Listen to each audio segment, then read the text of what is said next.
আমেরিকার অস্ত্র ভান্ডারে টান পড়েছে, ফুরিয়ে আসছে তার অস্ত্রের মজুদ। অস্ত্র যা আছে তা ইরানকে মোকাবেলায় রেখে দিয়েছেন ডোনাল্ড ট্রাম্প। ফলে ইউরোপে অস্ত্র পাঠাতে পারছে না আমেরিকা, অথচ চুক্তি অনুযায়ী ইউরোপে অস্ত্র পাঠানোর কথা ট্রাম্পের। ইরান যুদ্ধের শুরু থেকে এমনিতেও সামরিক জোট ন্যাটোর সঙ্গে সম্পর্কের বন্ধন শিথিল হয়ে গেছে আমেরিকার। ইরানের সঙ্গে যুদ্ধ করতে করতে আমেরিকার অস্ত্রের গুদাম প্রায় খালি। যে হারে অস্ত্র ও গোলাবারুদ আমেরিকা খরচ করেছে সে হারে বানাতেও পারছে না, কারণ খরচ করার স্পিড বানানোর স্পিডের চাইতে অনেক বেশি। তাছাড়া যুদ্ধ এখনো শেষ হয়নি, অস্ত্র যা আছে সেগুলোকে কাজে লাগাতে হবে। কিন্তু এটা নিয়েই ডাবল বিপদে পড়েছেন ট্রাম্প। ইউরোপের সঙ্গে আমেরিকার চুক্তি আছে অস্ত্র সাপ্লাইয়ের, বিশেষ করে বাল্টিক ও স্ক্যান্ডিনেভিয়ান দেশগুলোর সঙ্গে। কিন্তু ট্রাম্প এখন ওই অঞ্চলের দেশগুলোকে অস্ত্র দিতে পারছেন না। কিভাবে দেবেন? নিজের কাছেই তো যথেষ্ট নেই। এতে করে বহুমুখী চাপে পড়েছে পশ্চিমা বিশ্ব।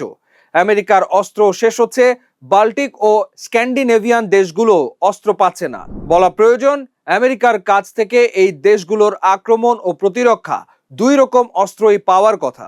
আন্তর্জাতিক গণমাধ্যমগুলো বলছে ইউরোপের ওই দুই অঞ্চল, বিশেষ করে রাশিয়ার সীমান্তবর্তী দেশগুলো ভয়ে কাঁপছে। দেশগুলোর আশঙ্কা রাশিয়া যে কোনো সময় তাদের আক্রমণ করতে পারে। কিন্তু মস্কো এই আশঙ্কা উড়িয়ে দিয়েছে।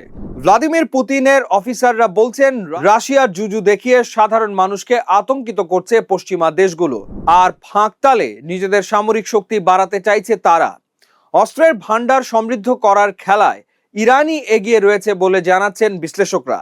ইরানের সঙ্গে আছে কৌশল, যেটাতে আমেরিকা ও তার বন্ধু ইসরায়েল পিছিয়ে আছে। তবে কি জানেন, যুদ্ধের শুরু থেকে ট্রাম্প সামরিক জোট ন্যাটোর ওপর প্রচন্ড রেগে আছেন, কারণ যুদ্ধ চালাতে এবং হরমুজ প্রণালী খুলতে ন্যাটোকে পাশে পায়নি আমেরিকা।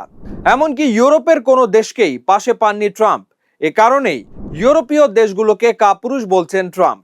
এমনকি ন্যাটো থেকে বেরিয়ে যাওয়ার হুমকিও দিয়ে রেখেছেন।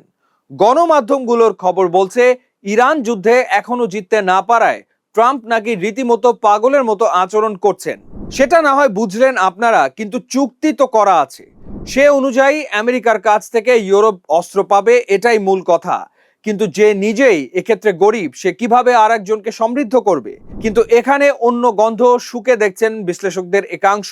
তাদের মতে, যেহেতু ট্রাম্প ইউরোপের ওপর অসন্তুষ্ট, সেহেতু তিনি ইচ্ছা করেই ইউরোপকে অস্ত্র দিচ্ছেন না বা দেয়ার ব্যাপারটা ঝুলিয়ে রেখেছেন। এবার এক নজরে দেখা যাক কি কি অস্ত্রের ঘাটতিতে ইউরোপ ভুগছে, যেগুলো আমেরিকার কাছ থেকে পাওয়ার কথা।